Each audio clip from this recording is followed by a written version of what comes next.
Well, it looks as though someday has arrived. I now have the Super Nintendo version of Scooby-Doo Mystery. How about that shit? As I said, this version was developed by Argonaut, and it's not a conversion of the Genesis release by any means. Instead, we have a side-scrolling adventure game with light platform elements, as well as new mysteries to solve. There's 4 of them altogether, each comprised of several screens where Shaggy and Scooby can search for items and clues, avoid enemies and obstacles, all while interacting with Fred, Daphne, and Velma. That isn't optional either. Fred will often provide hints or even guide you to points of interest. Daphne hands out snacks as a reward periodically, which you can use whenever needed. Velma looks at whatever clues or items you collect. Is this a weapon? Don't know. Ask Velma. Is this a clue? Ask Velma. Is Velma my childhood crush? Yes. Yes, she is. All the mysteries are different from the Genesis version. You have the spooky shipwreck, a haunted amusement park, and... wait. The Bing Bong Brothers? Why does that name sound familiar? Oh yeah, the Bing Bong Brothers. How's that song go again? Yeah, I don't really like that song. Moving on.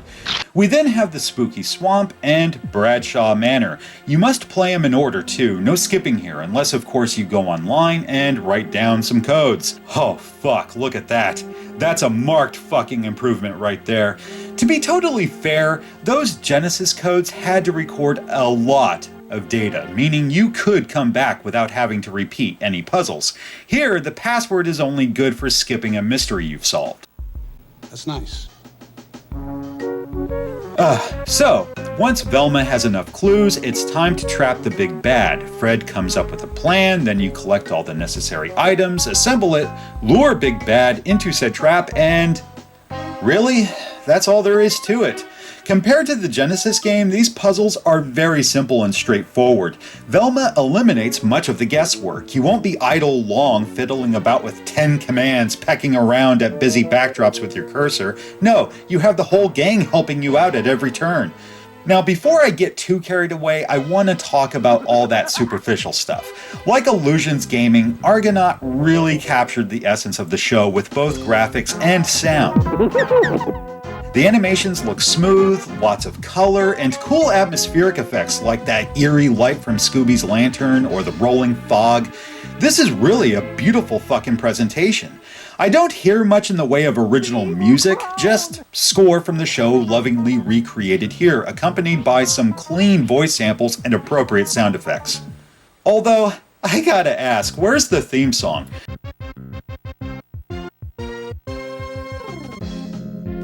Reminds me of the Angry Nerd's critique of the Terminator on Super NES. It was featured in the show, yes, but not here. This is what you hear when the episode's title appears.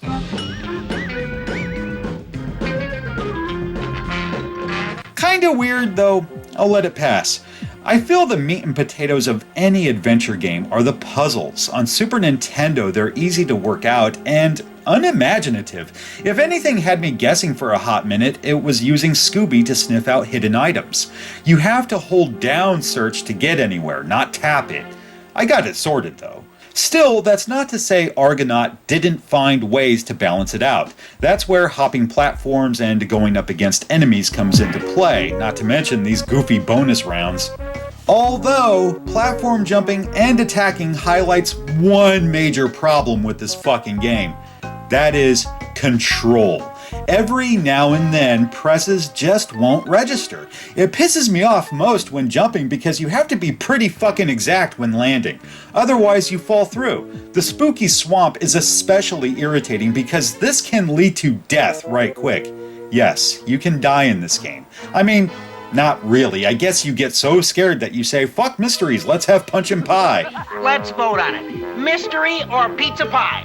Read your right. Then you gotta input the code and do all that shit again just to get back to where you left off.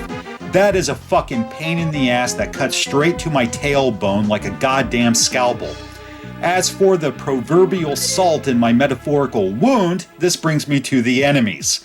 They're not even all that difficult, but hitting them can be a bitch and a half. Take the haunted amusement park.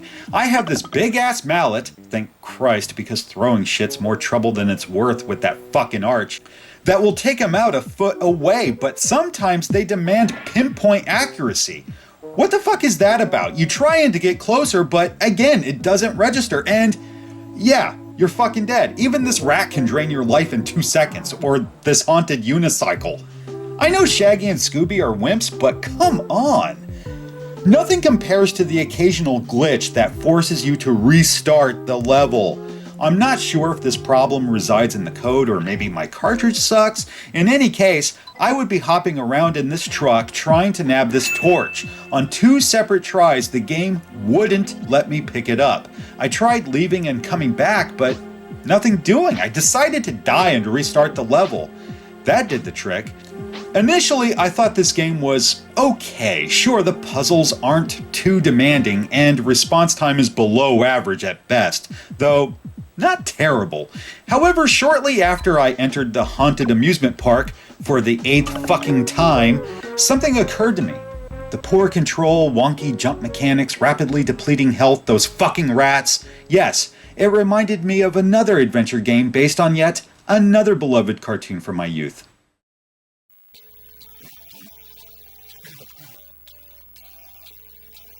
Okay, I'll admit it.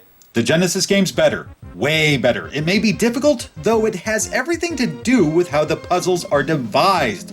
It's hard because I'm a fucking idiot. No dodgy hitboxes or shit controls or dumb glitches. It's a genuinely challenging game. The only thing this version puts to the test is my patience, and I'm glad to say it fucking won. Oh, stop it, stop it. I can't stand it. Be quiet, you two.